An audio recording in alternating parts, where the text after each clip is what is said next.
hình sang u lung đây nu nắng ngày na nhìn khu hi cầm mông dâu bồn hình điệu xinh u kỳ lung xịt ngờ tình kề hi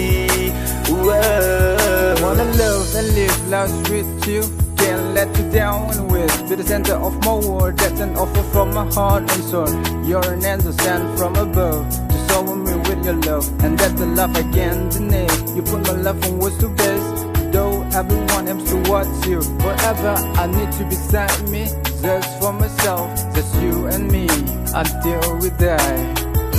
Ni hình sang u lung đây nu nắng ngày na nhìn khu hi cầm mông dâu bồn hình điệu xinh u kỳ lung xịt ngờ tình kề hi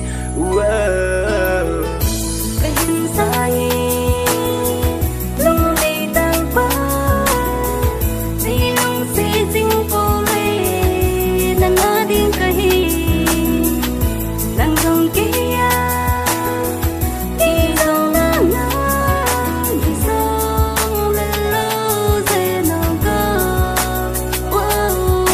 I fall so in love with you, thầm love for you would fade away, but love gets sweeter every day. Life a combination is so complicated. Just wanna be with you, so that my love is true. If I was alive, I'd hold you in my arms from the sit down. No one else compares to you, no one does the thing you do. Make me feel the way I do. A little is smiling, baby, I was too. Can't get out 'cause I don't wanna lose you when you're not of mine. You're beautiful, here dancing on the bridge, and we step on a star. All the time I dream of you, I dedicate my life to you. Hình sang u lung đây nu nắng ngày na nhìn khu hi cầm mông dâu bồn hình điệu xinh u kỳ lung xịt ngờ tình kề hi